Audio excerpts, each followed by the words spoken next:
Le dossier de ce journal s'intéresse maintenant à l'accueil des réfugiés ukrainiens dans notre région. Après l'urgence des premiers jours, c'est désormais l'afflux régulier et surtout l'accueil pérenne de ces familles qu'il faut gérer.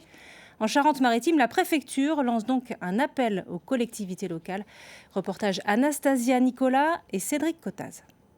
Des retrouvailles loin des tirs et du fracas des bombes. En France, depuis 7 ans, cette Ukrainienne vient d'accueillir sa meilleure amie et ses 2 filles chez elle, à Vaux-sur-Mer.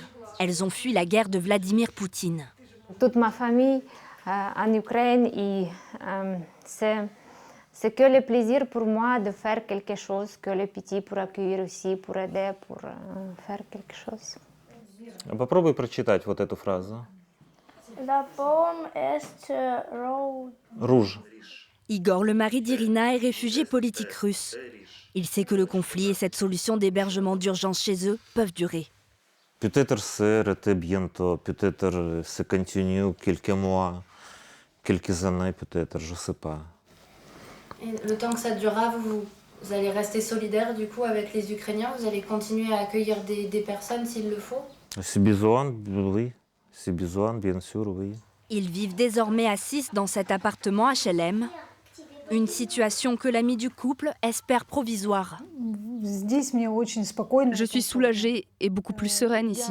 C'est confortable. Je n'entends plus les sirènes. Je n'ai pas vu d'avion au-dessus de nos têtes depuis longtemps. Je suis en sécurité. Maintenant, j'espère vraiment avoir mon propre logement pour être indépendante. La guerre sévit depuis un mois et trouver des refuges durables devient primordial. 80% des réfugiés sont des femmes avec des enfants. Nous sommes à La Vallée, village de 700 habitants. Grâce aux associations, un couple d'Ukrainiens et leurs 8 enfants habitent ce gîte rénové par la mairie et leur prise en charge va au-delà du simple logement. On a géré aussi avec d'anciens enseignants qui viennent leur donner des cours de français. Dès qu'ils auront les papiers, le monsieur veut bien travailler, veut bien trouver, donc c'est prévu. On va intégrer les enfants au niveau de l'école. Dans un premier temps, peut-être la récréation, les faire participer aux jeux avec les autres enfants. Une commune que le préfet de Charente-Maritime veut ériger en modèle pour sortir de l'hébergement à court et moyen terme des centres d'accueil et chez les particuliers. Il est important que nous puissions disposer de davantage d'offres de logements bien réparties sur tout le territoire pour nous permettre d'accueillir dans les meilleures conditions les familles ukrainiennes et notamment pour prendre en compte les besoins de scolarisation des enfants. Chacun comprendra qu'on ne puisse pas scolariser plusieurs dizaines d'enfants dans une même commune. Les logements qui nous sont proposés doivent pouvoir être mis à notre disposition sur une durée d'au moins 3 mois.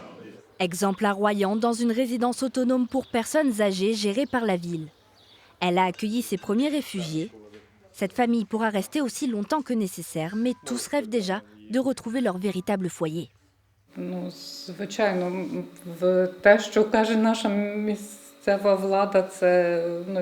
sûr, je comprends pourquoi notre gouvernement nous dit qu'on ne peut pas rentrer. Aujourd'hui, ce n'est pas possible. Mais évidemment, on a envie de retourner à la maison. C'est notre chez nous. La Charente-Maritime prévoit de recevoir au moins 1000 personnes venues d'Ukraine. Pour l'instant, seulement 7% des communes du département se sont portées volontaires pour les abriter.